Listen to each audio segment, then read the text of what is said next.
दोस्तों आइए हम अभी कॉमिक्स पढ़ते हैं। कॉमिक्स का नाम है बाकेला, कर बुरा हो भला।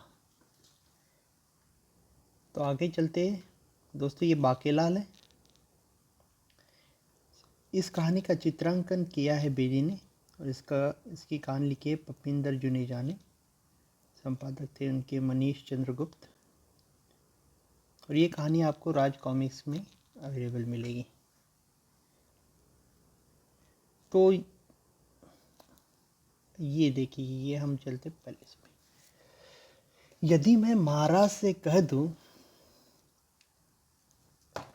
बाकेलाल कहता है, बाकेलाल मनी मन में सोचता है, यदि मैं महाराज से कह दूं कि यहाँ लौटते समय उनके मंत्री ने मेरे साथ बहुत बुरा सलूक किया, तो महाराज तुरंत ही उसे मंत्री पद से हटा देंगे और उसकी जगह जो नया व्यक्ति मंत्री पद संभालेगा वह अपने मंत्री बनने का कारण मुझे मानेगा और फिर वह खुश होकर मुझे इनाम भी दे सकता है।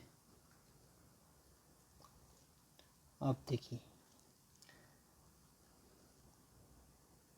इस पे महाराज क्या सोचने लगे बाकेलाल। यदि कोई बात मन में हो तो निसंकोच कहो। इस पे बाकेलाल कहता है, हाँ, गुस्ताखी माफ हो महाराज, पर यह सच है कि मुझे यहाँ किसी कैदी की तरह लाया गया है।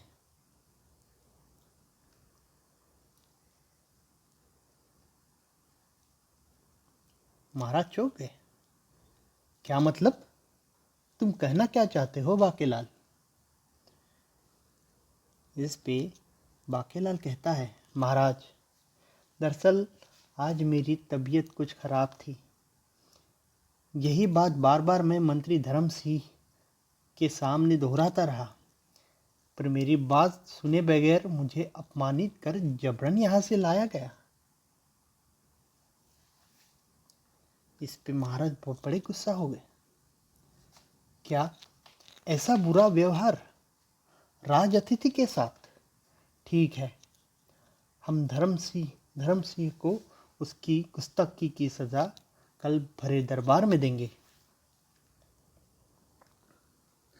अब देखिए, दरबार भरता है। अगले दिन दरबार भरता है। अब राज दरबार में राजा कहते हैं, धर्म सिंह, तुमने हमारी चेतावनी के बावजूद भी कल बाकेलाल को लाते समय उनके साथ दुर्व्यवहार किया।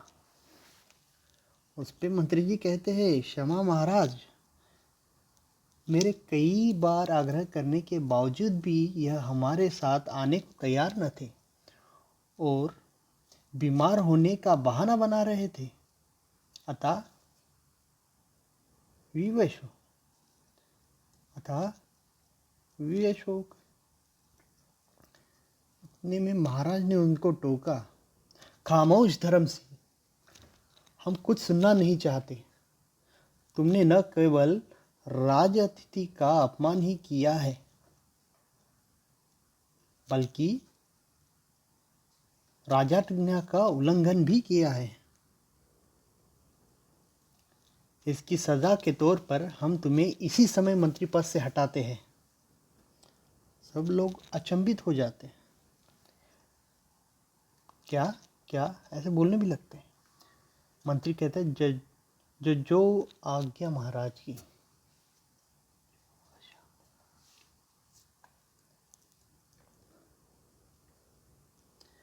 अब मन में बाकेलाल मुस्कुरा रहा था। मन में सोच रहा था, अब आया मजा। कमबख्त बाकेलाल से अकड़ता था, कह रहा था, दरवाजा तोड़ दूंगा, जल्दी से तैयार होकर हमारे साथ चलो, नहीं तो हम जबरन तुम्हें ले चलेंगे। बड़ा आया मंत्री कही का। पर तभी उसका ध्यान राजा की तरफ गया, जो उस समय बेहद चिंतित नजर आ रहे थे।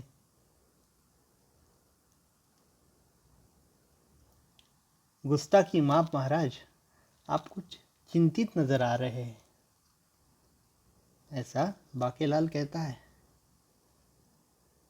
अब महाराज क्या कहते हैं? हाँ बाकेलाल, हमें धर्म सिंह जैसे वफादार बुद्धिमान मंत्री को भरे दरबार में अपमानित कर पद से हटाने में बहुत दुख हुआ है। ओह, अब मैं इतना जिम्मेदारी भरा पद किसे सौंपूं? धर्म सिंह, तुमने हमारी चेतावनी के बाद भी क्यों ऐसी गलती की जिसे हम चाहकर भी क्षमा नहीं कर सकते थे?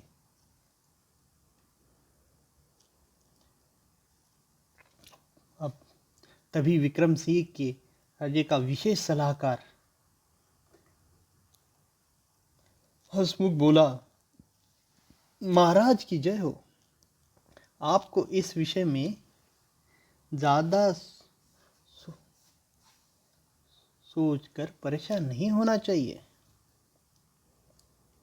महाराज, तुम नहीं जानते हंसमुख, यह अपने आप में एक बहुत ही गंभीर मामला है। जाने मुझे क्यों ऐसा महसूस होता है कि मैंने धर्म सिंह के साथ अन्याय किया है। तभी हंसमुख, आपने कोई अन्याय नहीं किया महाराज, बल्कि अपने राज अतिथि के साथ बुरा बर्ताव करने वाले को उचित दंड देकर धर्म का पालन किया है। राजा कहते हैं, पर अब मंत्री पद के लिए योग्य व्यक्ति की तलाश की जो समस्या है, तभी महाराज उसका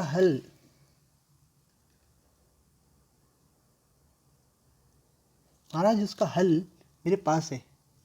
अभी कुछ ही दिनों पहले अपनी शिक्षा दीक्षा संपूर्ण कर धर्म सिंह का भाई करम सिंह लौटा है। महाराज, उसे कोई तो जगह राजमहल में देनी ही थी, क्यों? तभी महाराज कहते, ओह वाकई इस समय तुमने बहुत अच्छा सुझाव दिया है। करम सिंह को मंत्री बनाने के बाद मेरे मन से धर्म सिंह को मैंने पद से हटाने का बोझ कुछ हद तक हल्का हो जाएगा। तभी सभी मंत्रीगण, थोड़ी देर बाद विशालगढ़ का नया मंत्री धर्म सिंह का भाई चरण सिंह आया था। राजा विक्रम सिंह जिंदाबाद, मंत्री करम सिंह जिंदाबाद। तब बाकेलाल मनी मन में सोच रहा था, बेटा बाके, अब तेरी खैर नहीं, क्योंकि अब धर्म सिंह का भाई मंत्री है और वह अपने भाई की बेइज्जती का बदला तुझसे अवश्य लेगा। हे भगवान, अब मैं क्या करूं? अब वो भी उसके दिमाग में एक नया विचार आया था। वाह वाह, जय जयकार हो महाराज की न्याय प्रियता के विषयों में जितना सुना था उससे भी अधिक न्याय प्रिय पाया आपको। जय हो महाराज की। तब क्या मतलब बाकेलाल, तुम कहना क्या चाहते हो? बाकेलाल कहता है, गुस्ताखी माफ हो महाराज। दरअसल मैंने आपकी न्याय प्रियता की काफी चर्चा सुनी थी और इसीलिए मैंने यह झूठ बोला था कि मुझे लाते समय मंत्री ने मेरे साथ बुरा बर्ताव किया। मैं आपके न्याय के अंदाज को देखना चाहता था।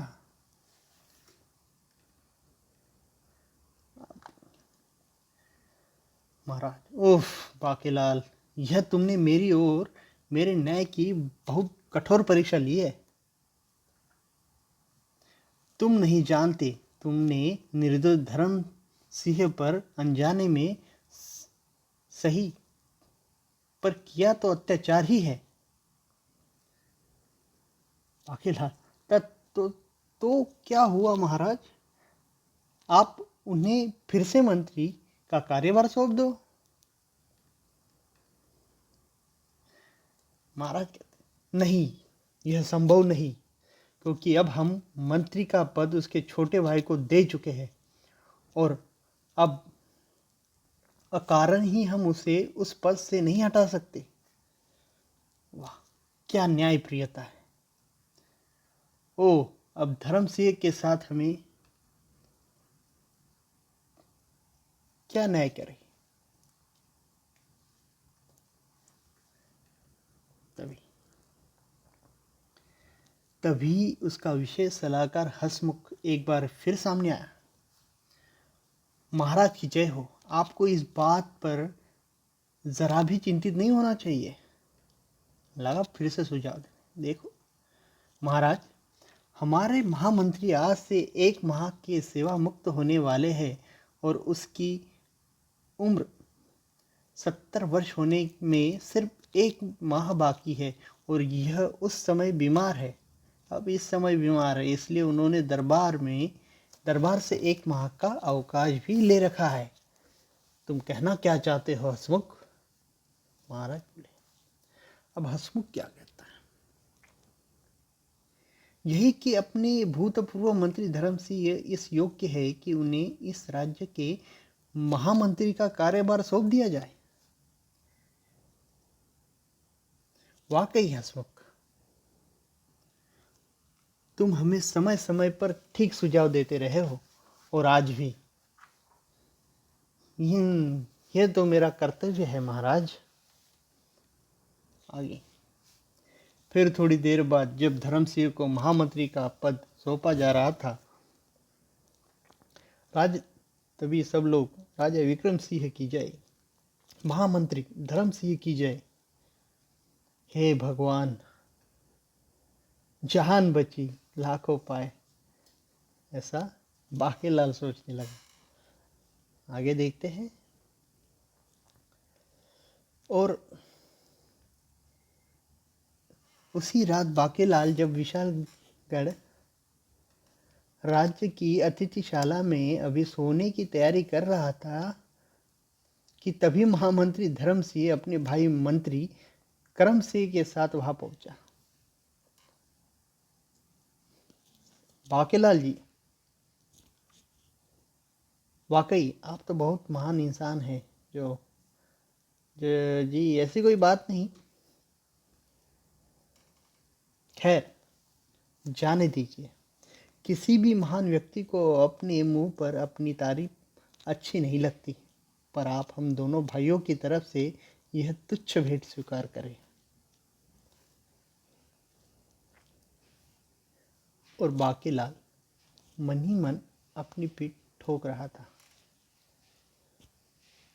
शाबाश बाकी, किस्मत हो तेरे जैसी। फिर तभी बाकीलाल विशालगढ़ के राजमहल में राज अतिथि के रूप में गहरी मौज मस्ती छान रहा था। वाह, क्या स्वादिष्ट भोजन है। और यह मिठाई, आहा हा, मजा आ गया शाही पकवानों का। किंतु बाकेलाल अभी शाही पकवानों का पूरा स्वाद भी न ले पाया था कि वह एक दिन बुरी तरह बौखला गया। हुआ यह था कि उस दिन महाराज विक्रम सिंह का दरबार लगा हुआ था और बाकेलाल राज अतिथि के रूप में विशेष सिंहासन पर बैठा दरबार में चल रही कार्यवाही देख रहा था कि तभी दरबार में एक पहरेदार ने प्रवेश किया। महाराज की जय हो। महाराज के कहो द्वारपाल, क्या कहना चाहते हो? महाराज, उधमपुर के राजदूत पधारे हैं। वे आपसे अपने महाराज का आपके लिए संदेश लाए हैं। राजा की आज्ञा पाकर द्वारपाल उदयगढ़ के राजदूत के सम्मान पूर्वक दरबार में ले आया। महाराज, आइए राजदूत जी, विराजिए, कहिए कैसे आना हुआ? राजदूत कहता है, विशालगढ़ के महाराज की जय हो। हमारे महाराज ने आपके लिए यह लिखित संदेश भेजा है। महामंत्री धर्म सिंह ने दस्तावेज राजदूत के हाथ से लेकर महाराज की तरफ बढ़ाया। महाराज जी, इसे आप ही भरे दरबार में पढ़ के सुनाइए। महामंत्री जी, इसे आप भरे दरबार में ही पढ़ के सुनाइए। तो महामंत्री पढ़ने जा रहे। जो आज्ञा महाराज। विशालगढ़ के राजा विक्रम सिंह को सूचित किया जाता है, हम उधमपुर के राजा उधम सिंह आपको चेतावनी देते हैं कि आप स्वेच्छा से अपने राज्य को हमारे अधीन स्वीकार कर ले। इसी में आपकी भलाई है, अन्यथा आप खुद के लिए तैयार हो जाए। अब युद्ध के लिए तैयार हो जाए। राजा विक्रम सिंह एक स्वाभिमानी राजा थे, अतः यह खबर सुनकर उनका खून खोलने लगा। राजदूत, जाओ और उधम सिंह से कहो कि हमारे युद्ध भूमि में मुलाकात करने के लिए तैयार रहे। जो आज्ञा महाराज, मैं चलता हूँ। तभी उसके जाते ही सेनापति, जी महाराज, आप युद्ध की तैयारी प्रारंभ करें। तभी महामंत्री चिंतित सा बोला, महाराज, उधमपुर के राजा उधम सिंह के पास हमारी सेना के मुकाबले दुगनी तिगुनी सेना है। हम जानते हैं महामंत्री, और सच पूछो तो हम जरा भी युद्ध के पक्ष में नहीं हैं। इसी के साथ महाराज फिर से कहते हैं, पर हम किसी भी प्रकार अपनी आम और प्रजा के साथ, मान सम्मान और प्रजा के साथ यह पर चोट नहीं होने देंगे, हम पर चोट नहीं होने दे सकते। अतः यह युद्ध एक तरह से हमारी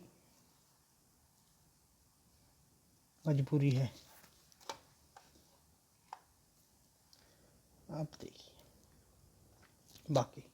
बस यही कारण था कि बाकेलाल मन ही मन में डर गया था और सोच रहा था, बेटा बाकेलाल, भाग ले यहाँ से, तेरी मौज मस्ती के दिन अब खत्म हुए और अब यह बात तो युद्ध की चल रही है।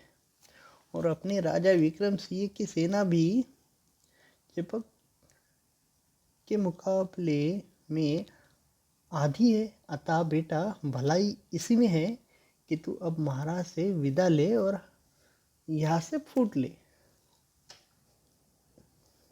अभी और मन में आए इस विचार के साथ बाकेलाल किसी गहरी सोच में डूबे महाराज से बोला, महाराज, अच्छा महाराज, अब मुझे इजाजत दीजिए। क्या मतलब बाकेलाल? बस महाराज, मुझे काफी दिन हो गए घर से निकले, अब मैं घर वापस जाना चाहता हूँ। महाराज, ओह, तुम्हारी इच्छा बाकेलाल, पर इतना जरूर कहूंगा कि यदि तुम भी इस युद्ध में हमारे साथ चल रहते तो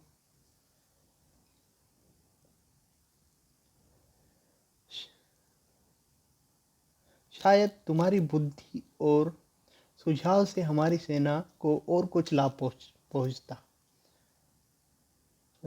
महाराज, मैं चलता तो जरूर,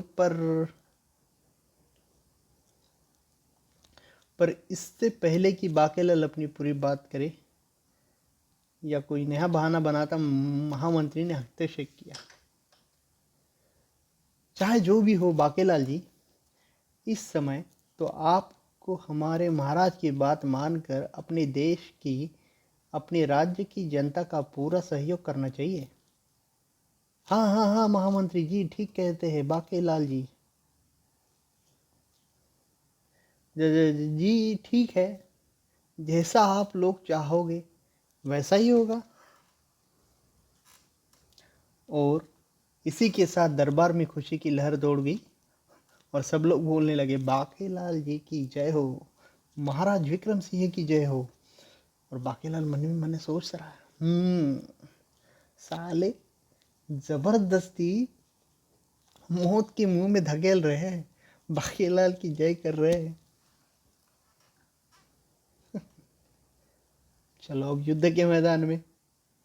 फिर ठीक है, 12वें दिन उधमपुर और विशालगढ़ की सेनाएं रणभूमि के क्रमश पूरब और पश्चिम के छोरों में आ डटी। तीसरे दिन युद्ध का बिगुल बजना था। ठीक है, आगे चलते हैं। अब देखिए, उधर न चाहते हुए भी लगभग विवश होके बाकीलाल युद्ध के मैदान में था।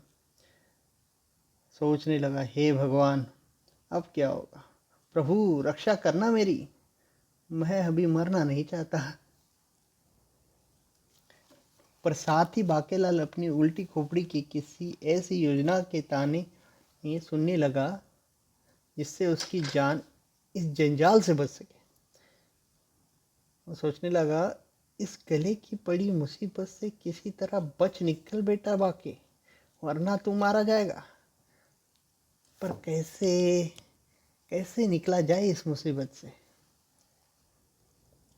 तभी एकाएक एक चुटकी बजाकर उछल पड़ा, वो मारा पापड़ वाले को। फिर अपनी उल्टी खोपड़ी में आई एक भयानक योजना को कार्य रूप देने के लिए वह सबसे पहले जमाल घोटा ढूंढने चल पड़ा। वाह, क्या योजना आई है अपने शानदार भेजे में।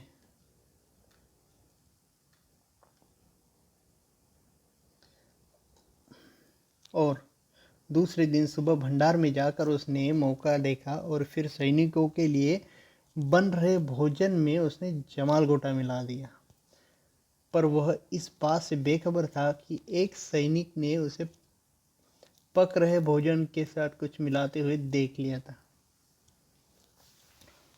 अरे, ये बाकीलाल जी दबे पांव भंडार में क्यों जा रहे हैं? अरे, ये तो भोजन में कुछ मिला रहे हैं, पर क्या? पर बाकीलाल ने भोजन में क्या और क्यों मिलाया था वह नहीं समझ सका। अपनी योजना को प्रथम चरण में सफल पूर्वक पूछकर बाकीलाल ने ये चैन की सांस ली। हा हा हा, अब आएगा मजा, हो हा हा।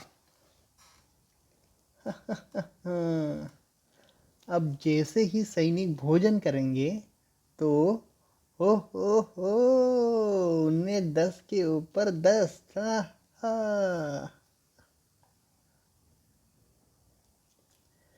फिर सोचने लगा, फिर सारे सैनिक अपना अपना पेट पकड़कर लोटा हाथ में लिए जंगल की तरफ दौड़ेंगे। फिर जल्दी ही सैनिकों की हालत इतनी खराब हो जाएगी कि ये लोग युद्ध के कतई काबिल नहीं रहेंगे।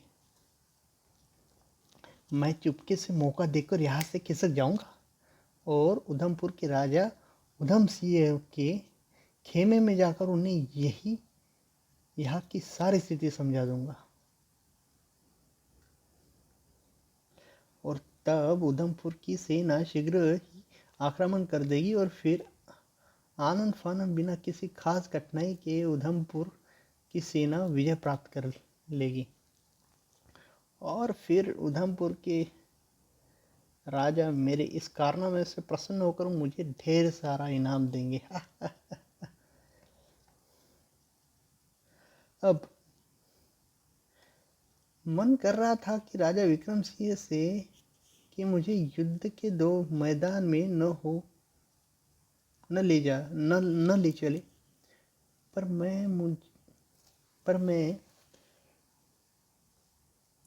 मुझे मरवाने के लिए यहाँ लाए थे। अब पता चलेगा कि बाकीलाल की सस्ती का नाम है।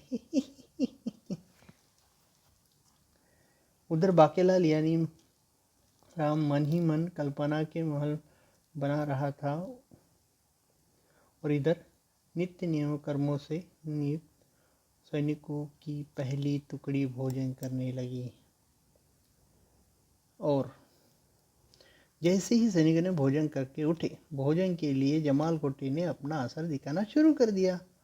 उफ, यह अचानक पेट में दर्द क्यों होने लगा। आह, हाय हाय।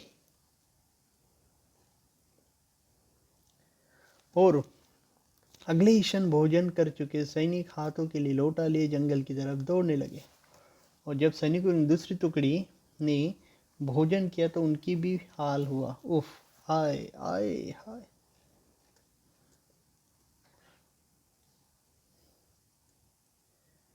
इसी तरह एक एक कर 5,000 सैनिकों की 5 टुकड़ियां ने भोजन किया और फिर 5 टुकड़ियां एक सैनिक अपना अपना पेट पकड़ के हाथ में लौटा लिए जंगल की तरफ भागे। थोड़ी ही देर में और फिर थोड़ी देर बाद हालत यह हुई थी। जंगल से निवृत्त होकर आते, अपने हस्त मुंह धोते और फिर तुरंत लोटा लेके हाथ की तरफ भागते।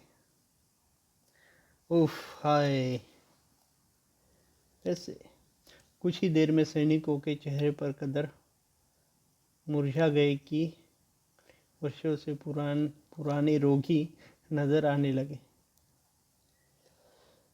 मेरा तो सिर चकरा रहा है, मुझसे अब और नहीं चला जाता।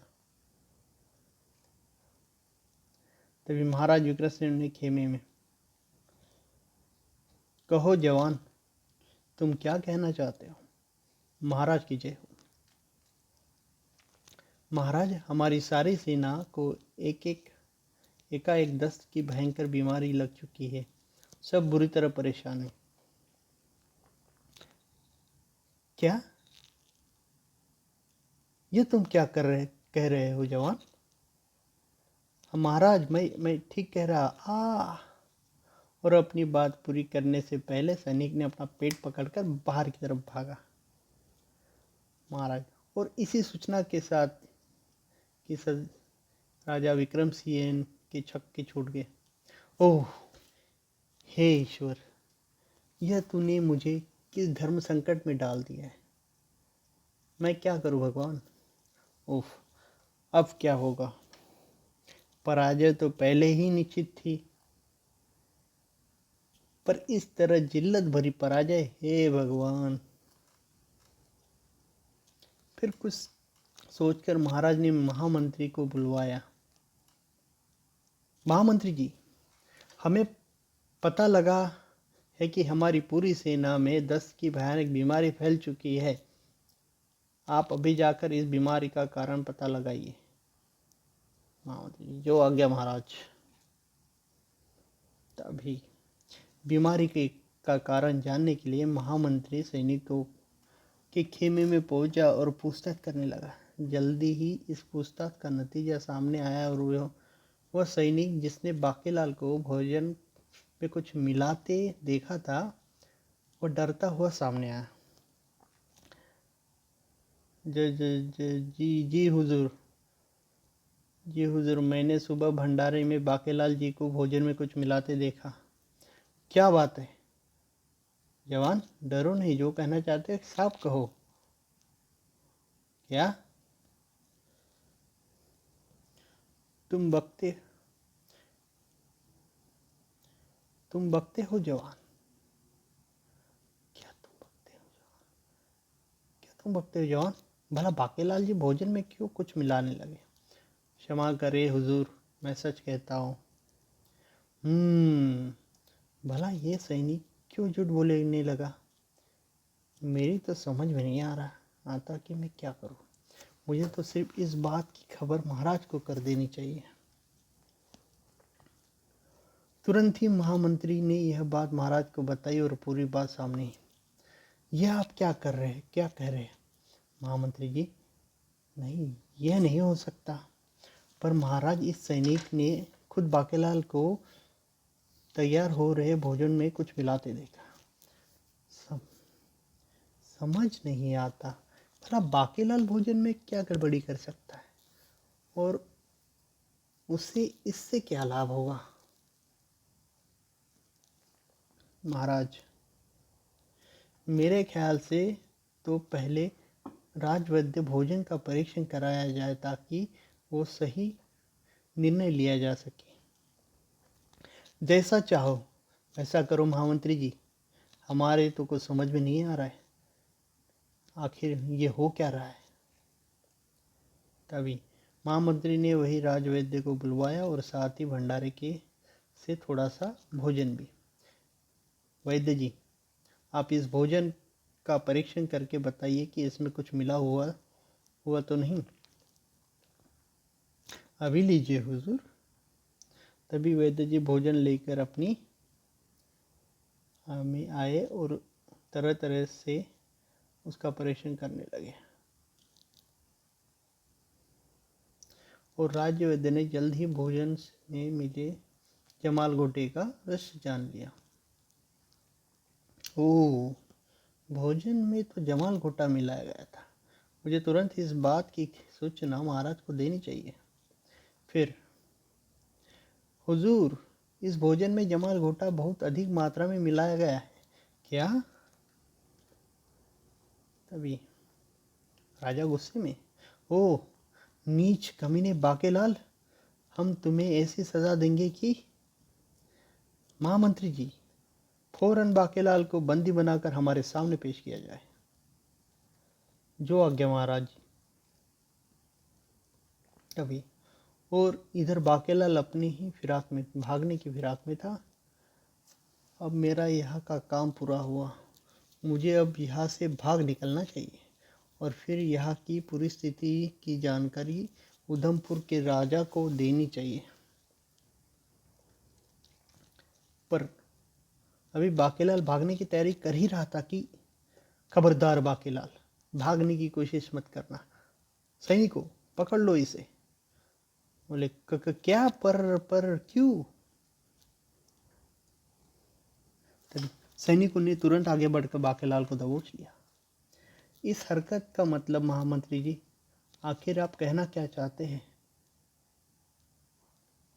बाकेलाल, तुम्हारी पोल खुल चुकी है।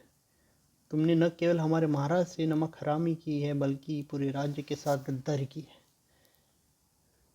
यही नमक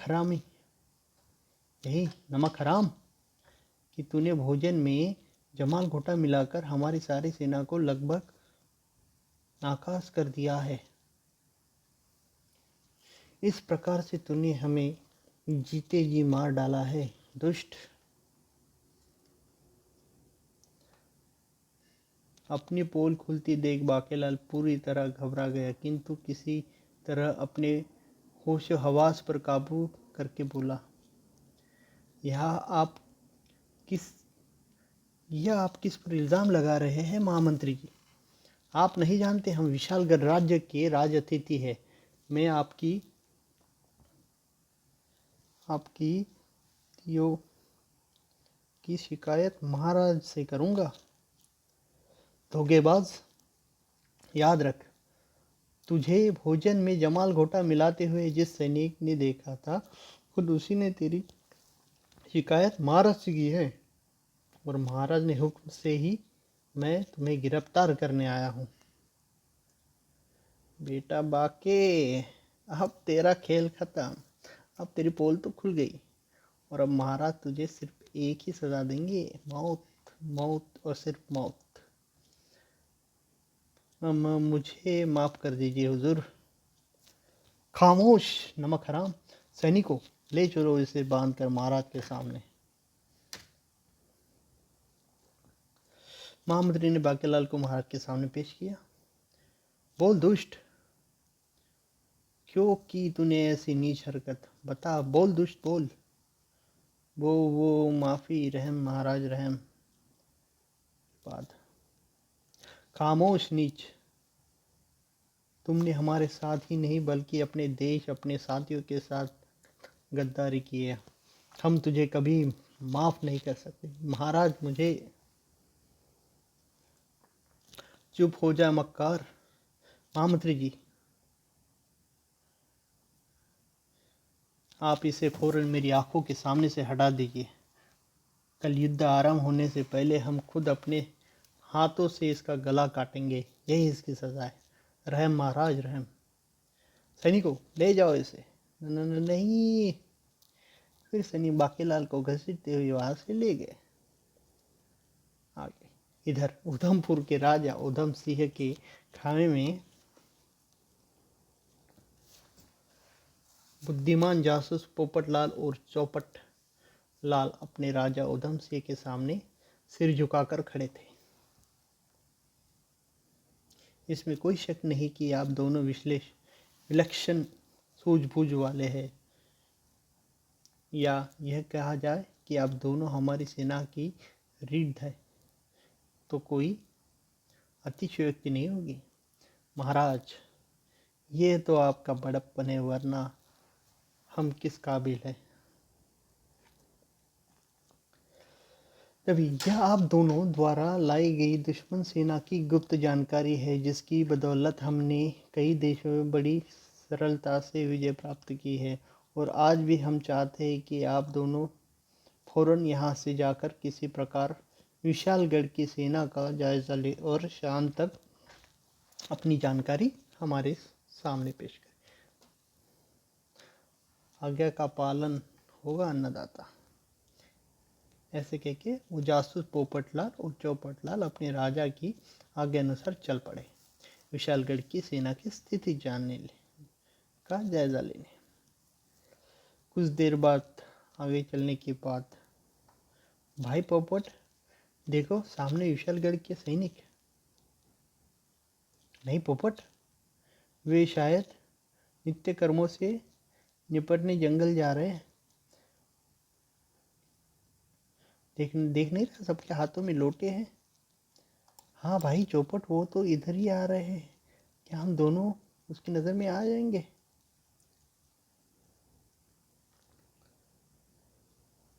हाँ भाई चौपट, तुम ठीक कहते हो। और सुनो, मेरे दिमाग में जासूसी की एक सरल और नई युक्ति आई है। क्या? क्यों ना हम दोनों यही किसी पेड़ पर चढ़कर आराम से बैठे। भाई पोपट भाई, हम यहाँ दुश्मन के देश की सेना की स्थिति को जायजा लेने आए हो, न कि पेड़ पर चढ़कर आराम करने।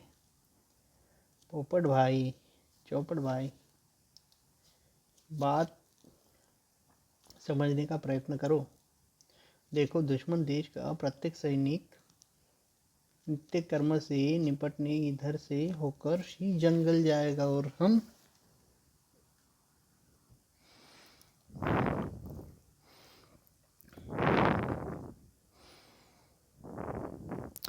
यही पेड़ पर चढ़े अनुमान लगा लेंगे कि दुश्मन देश को के सैनिकों की संख्या कितनी है।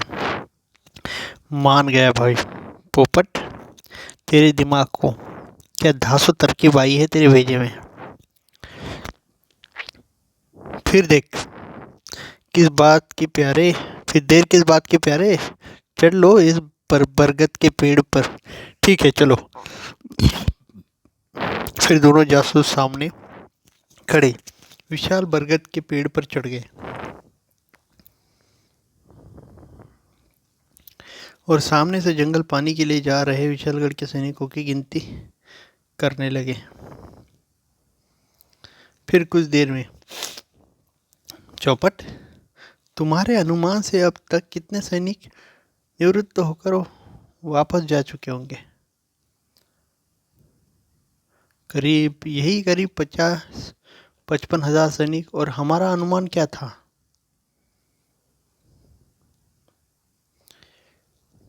यही कोई 40-45 हजार सैनिक। पर यह तो 50-55 तुम कह रहे हो। क्या कहना क्या चाहते हो? यही कि हमारी पुरानी जानकारी कितनी गलत थी। और सुनो, सैनिक अभी भी आते ही जा रहे हैं, यानी कि हम अभी तक बहुत बड़ी गलतफहमी में थे।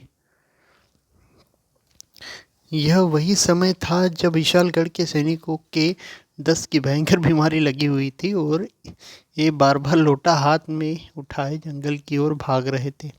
और पेड़ पर चढ़े चौपट पोपट उन्हें नए सैनिकों समझकर दुश्मन देश की सेना की संख्या के बारे में गलतफहमी में पड़ गए।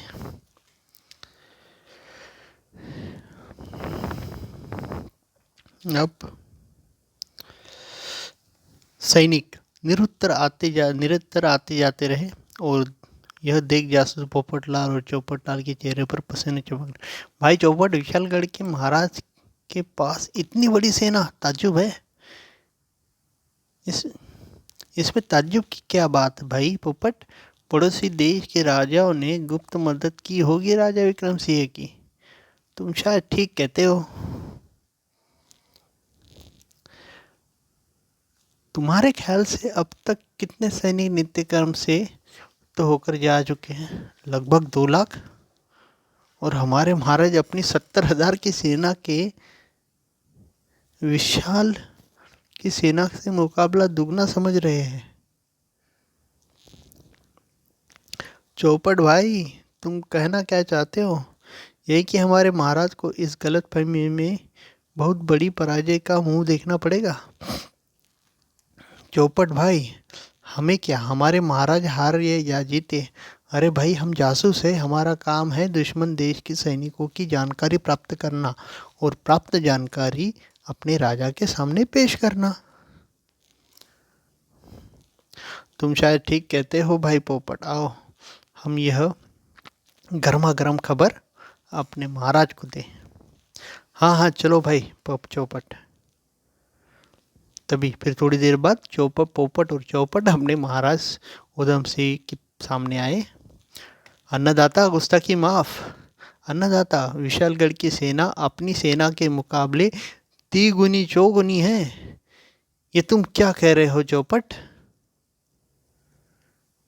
अन्नदाता, चौपट ठीक कह रहा है।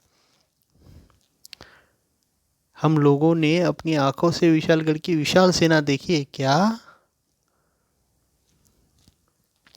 जी हाँ अन्नदाता, आप ही इस देश की सेना संख्या का अंदाजा लगाएं। जिस देश के सैनिक एक बार में हजारों की संख्या में नित्यक्रम से निपटने के लिए जंगल जाते और उनके वापस आते ही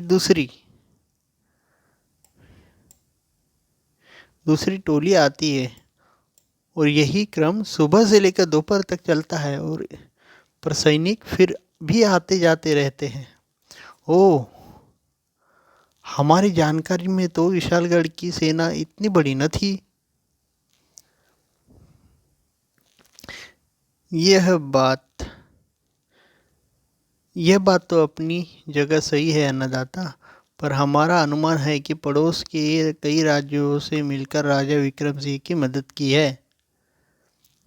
ये तो हो सकता है, पर अब हम क्या करें? कहीं युद्ध में हमारी पराजय तो हमारी नाक कटवा देगी। अन्नदाता, हमें विशालगढ़ के महाराज विक्रम सिंह से अपनी पराजय स्वीकार कर समझी का रास्ता अपनाना चाहिए। हाँ यही ठीक रहेगा। वाकई तुम दोनों जासूस के समय समय पर हमें ठीक सुझाव देकर हमारी नाक इतनी ऊंची कर दी है। अन्नदाता, यह तो हमारा फर्ज है। अब तुम दोनों बिना विलंब किए राजदूत सिंह के साथ विशालगढ़ के महाराज के पास चले जाओ। मैं तुम्हें संधि पत्र लिख देता हूँ। ठीक है अन्नदाता। फिर उधमपुर के दोनों जासूस और राजदूत तीनों चल पड़े विशालगढ़ के महाराज से मिलने। इधर अपने खेमे में विशालगढ़ के महाराज और महामंत्री बेहद चिंतित थे और एक पहरेदार उसके सामने आ पहुंचकर बोला, महाराज की जय हो। आपसे उधमपुर के राजदूत और 2 जासूस मिलना चाहते हैं। पर क्यों? जाओ उनसे जाकर कहो हम हर हालत में उनसे युद्ध करने के लिए तैयार है, परिणाम चाहे जो भी हो। तभी महाराज की जय हो। बिना आज्ञा अंदर आने की धृष्टता क्षमा करें, पर हमने कह दिया ना, युद्ध अवश्य होगा। किंतु हमारे महाराज ने तो खुद अपनी पराजय स्वीकार कर अपनी तरफ दोस्ती का हाथ बढ़ाया है और आपके लिए यह संधि पत्र भेजा है।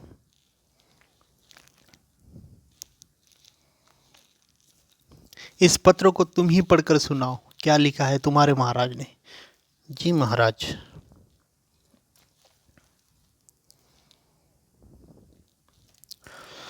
विशालगढ़ के राजा विक्रम सिंह को उधमपुर के राजा अधम सिंह का प्रणाम। आगे पत्र भेजने का कारण, हमें मालूम नहीं था कि आप हमसे ज़्यादा शक्तिशाली आता। हम बिना युद्ध किए ही अपनी पराजय स्वीकार कर आपकी तरफ मित्रता का हाथ बढ़ाना चाहते हैं। आशा है कि आप बढ़ा हुआ हाथ थामकर एक राजा का मान करेंगे। आपका उधम सिंह। और पत्र समाप्त होती। ओह, अरे अचानक तुम्हारे महाराज को कैसे पता लगा कि हम लोग आपकी अपेक्षा से ज़्यादा शक्तिशाली है। जी महाराज, दरअसल हमारे महाराज को आपकी विशाल सेना का पता लग गया था। पर कैसे? हम समझे नहीं हमारी विशाल सेना। इस बारे में आपको हमारी सेना के योग्य और कुशल जासूस पोपटलाल चौपटलाल ही बता सकते हैं। जी महाराज, हमने अपने महाराज की आज्ञा पर आपकी सेना का टोह ली और फिर पोपट और चौपट विक्रम सिंह को बताने चले गए और किस तरह उन्होंने बार बार लोटा हाथ में उठाए जंगल में आते जाते सैनिकों को देखकर उनकी विशाल सेना के बारे में अंदाज़ा लगाया। पूरी बात सुनने के बाद राजा विक्रम सिंह को गहरे सोच में पड़ गए। फिर बोले, अपने महाराज के आप लोग कहे कि हमें आपकी मित्रता स्वीकार है। महाराज विक्रम सिंह की जय हो। और उनके जाते ही, तो महामंत्री जी, इसका मतलब बाकेलाल ने हमारी इज्जत बचाने के लिए जानबूझकर भोजन में जमाल घोटा मिलाया था। जी महाराज, लगता है भोजन में जमाल घोटा मिलाना बाकेलाल की पूर्व नियोजित योजना थी। वह क्या शानदार बुद्धिमत्ता पूर्व योजना थी बाकेलाल की। वाह वाह। हाँ महाराज, और अनजाने में हमने कितना बुरा सलूक किया बाकेलाल के साथ। वह तो बेचारा बार बार अपनी सफाई में कुछ कहना चाहता था, पर हमने उसे कुछ कहने का अवसर ही नहीं दिया। महामंत्री जी, हमें तुरंत उससे माफ़ी मांगनी चाहिए। और इधर कैद में पड़े बाकेलाल का बुरा हाल था। हे ईश्वर, अब क्या होगा? अब तो मेरी मौत निश्चित है। पर मैं मरना नहीं चाहता। मुझे बचा लो हे भगवान, हे प्रभु। तभी बाकेलाल की खुली आंखों के सामने एक भयानक स्वप्न घूम गया। महाराज, मार डालो इस दुष्ट पापी को। क्षमा महाराज, क्षमा मुझे। दुष्ट देश के दुश्मन को हम कभी क्षमा नहीं कर सकते। इसी के साथ राजा विक्रम सिंह का हाथ लहराया और नहीं, और उसकी चीख सुनकर महाराज बाकेलाल के पास आ रहे थे।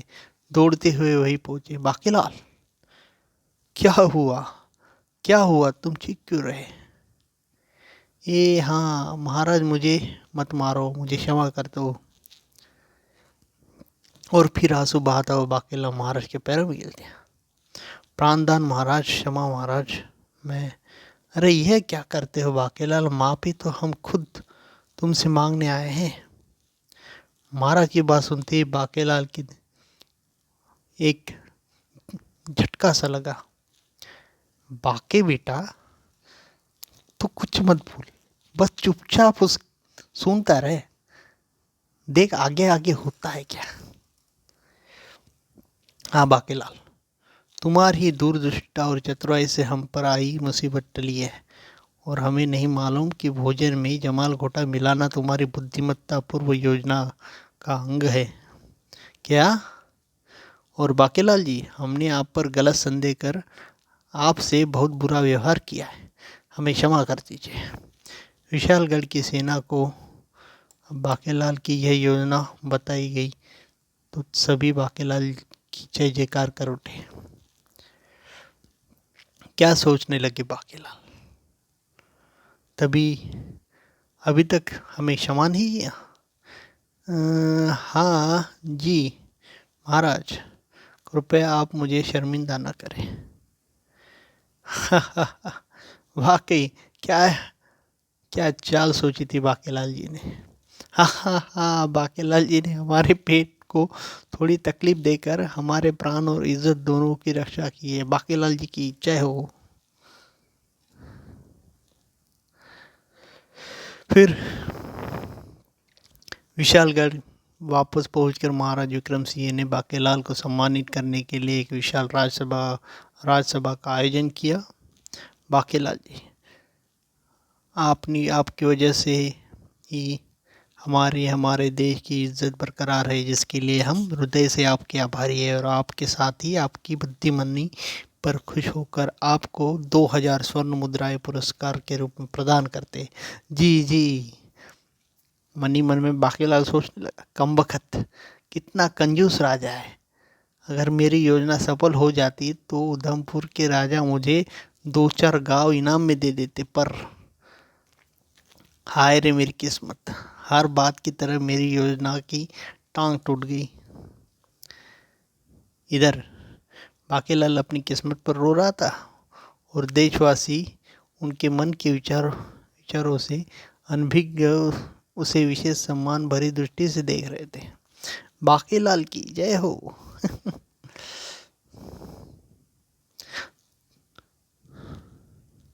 चलिए, तो ऐसा है, कर बुरा सो हो भला। हमारा ये पार्ट यहीं पे समाप्त होता है दोस्तों।